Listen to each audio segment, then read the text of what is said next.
Bismillahirrahmanirrahim. Assalamualaikum warahmatullahi wabarakatuh. Perkenalkan, nama saya Rusandi, angkatan 18 kelas A. Dalam kesempatan kali ini saya akan menjelaskan PowerPoint dari landasan bimbingan dan konseling. Dosen pembimbing dari mata kuliah ini ialah Dr. Anda Darmawati MPD yang disusun oleh saya sendiri. Baik, landasan bimbingan dan konseling. Landasan dalam bimbingan dan konseling pada hakikatnya merupakan faktor-faktor yang harus diperhatikan dan dipertimbangkan khususnya oleh konselor selaku pelaksana utama dalam mengembangkan layanan bimbingan dan konseling. 1. Landasan filosofis. Landasan filosofis merupakan landasan yang dapat memberikan arah pemahaman khususnya bagi konselor dalam melaksanakan setiap kegiatan bimbingan dan konseling yang lebih bisa dipertanggungjawabkan secara logis, etis dan maupun estetis. 2. Landasan psikologis. A. Motif dan motivasi. Motif dan motivasi berkenaan dengan dorongan yang menggerakkan seseorang berperilaku baik. Motif primer yaitu motif yang didasari oleh kebutuhan asli yang dimiliki oleh individu semenjak dia lahir, seperti rasa lapar, bernapas, dan sejenisnya, maupun motif sekunder yaitu terbentuk dari hasil belajar seperti rekreasi, memperoleh pengetahuan atau keterampilan tertentu dan sejenisnya. B. Pembawaan dan lingkungan. Pembawaan pada dasarnya bersifat potensial yang perlu dikembangkan dan untuk mengoptimalkan dan mewujudkan bergantung pada lingkungan di mana individu. C. Perkembangan individu. Perkembangan individu berkenaan dengan proses tumbuh dan berkembangnya individu yang merentang sejak masa konsepsi atau pranatal sehingga akhir hayatnya. Diantaranya meliputi aspek fisik dan psikomotor, bahasa dan kognitif atau kecerdasan, moral dan sosial. D. Landasan sosial budaya. Landasan sosial budaya merupakan landasan yang dapat memberikan pemahaman kepada konselor tentang dimensi kesosialan dan dimensi kebudayaan sebagai faktor yang mempengaruhi terhadap perilaku individu terkait dengan layanan bimbingan konseling di Indonesia. Landasan ilmu pengetahuan dan teknologi atau IPTEK. Layanan bimbingan dan konseling merupakan kegiatan profesional yang memiliki dasar-dasar keilmuan, baik yang menyangkut teori maupun prakteknya. Pengetahuan tentang bimbingan dan konseling disusun secara logis dan sistematis dengan menggunakan berbagai metode, seperti pengamatan wawancara, analisis dokumen, prosedur tes, inventory atau analisis laboratoris, yang dituangkan dalam bentuk laporan, penelitian, buku, teks, dan tulisan-tulisan ilmiah lainnya. Fungsi, prinsip, asas, dan tujuan bimbingan dan konseling. A. Bimbingan dan konseling. Fungsi pemahaman.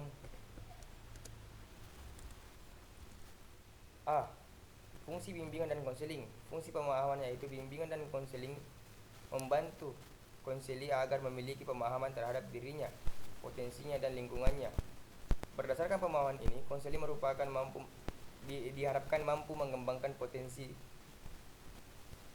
dirinya secara optimal dan menyesuaikan dirinya dengan lingkungan secara dinamis dan konstruktif.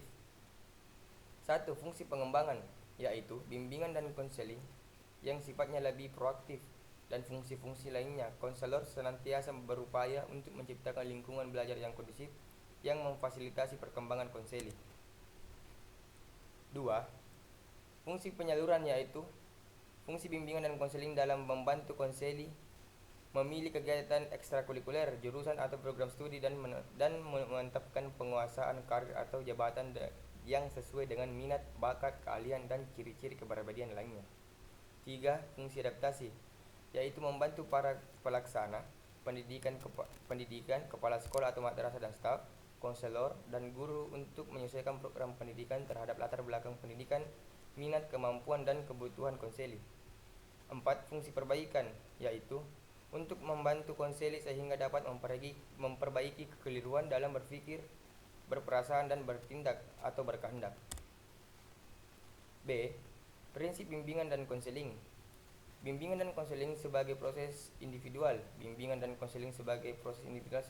Setiap konseli bersifat unik, berbeda satu sama lainnya, dan melalui bimbingan konseling dibantu untuk memaksimalkan perkembangan keunikan tersebut.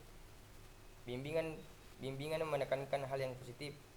Bimbingan menekankan hal positif dalam kenyataan masih ada konseli yang memiliki persepsi yang negatif terhadap bimbingan karena Bimbingan dipandang sebagai suatu cara yang menekankan aspirasi.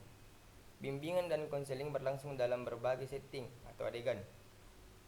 Kehidupan pembelajaran pelayanan bimbingan tidak hanya berlangsung di sekolah, madrasah, tetapi juga di lingkungan keluarga, perusahaan, industri, lembaga-lembaga pemerintahan atau swasta, dan masyarakat pada umumnya. C. Asas-asas bimbingan dan konseling. Asas kemandirian, yaitu asas bimbingan yang menunjuk pada tujuan umum bimbingan dan konseling, yakni konseli atau konseli. Sebagai sasaran pelayanan, bimbingan dan konseling diharapkan menjadi konseli-konseli yang mandiri dengan ciri-ciri mengenal dan menerima diri sendiri dari lingkungannya.